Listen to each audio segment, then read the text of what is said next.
নমস্কার, বাঙালি রান্নাঘরে আপনাদের সবাইকে স্বাগত। আজ আমি রান্না করব গাটি কচু চিংড়ি। শুধু গাটি কচু চিংড়ি, এখানে আলু আমি দেব না। এখানে কড়াইয়ে দিলাম সর্ষের তেল। এবার এই তেলের মধ্যে আমি প্রথমে চিংড়ি মাছগুলো ভেজে নেব। তেল গরম হয়ে গেছে। আমি এখানে নিয়েছি সামান্য একটু চিংড়ি, পরিমাণ মতো। আমার কচু অল্প আছে, আমি চিংড়িটাও অল্প নিলাম। চিংড়িটা আমি ভালো করে ভেজে নেব।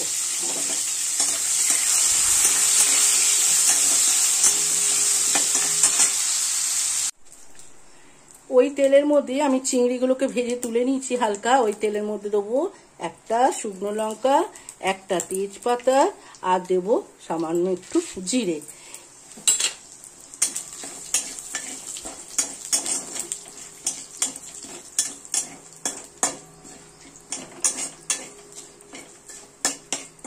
এবার আমি এখানে দেব গাটি কচু। আমি এখানে ওই 250 মতো গাটি কচু নিয়েছি। শুদ্ধ কচুগুলোকে আমি এবার এই তেলের মধ্যে একটু লাল লাল করে ভেজে নেব।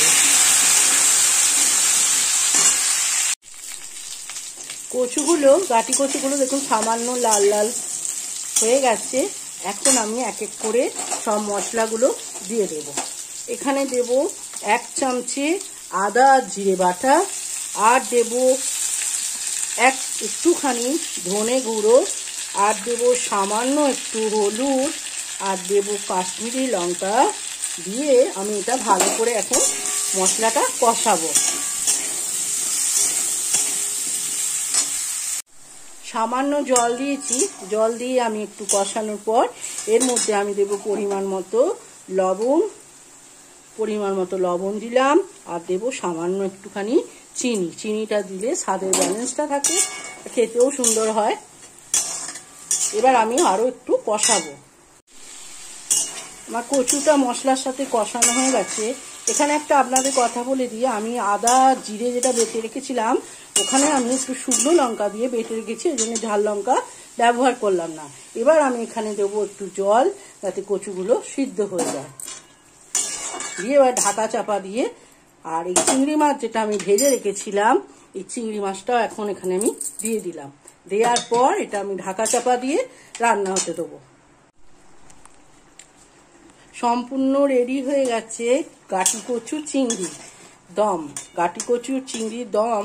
এবার এখন আমি দেব সামান্য একটুখানি ঘি। দেওয়ার পর একটু মেল্ট হতে দেবো। আপনাদের এই রেসিপিতে অনেকে আলু দিয়েও করেন, তো একবার কচু দিয়ে আর গাটি কচু আর চিংড়ি দিয়ে করে দেখবেন, খেতে খুব ভালো লাগে। যদি ভালো লাগে একটা লাইক, শেয়ার আর কমেন্টের জন্য অনুরোধ রইল। চ্যানেলটা সাবস্ক্রাইব করবেন, যাতে নতুন নতুন রেসিপিগুলো আপনাদের কাছে পৌঁছাতে পারে। ভালো থাকবেন, সুস্থ থাকবেন, ভালো খাবার খাবেন।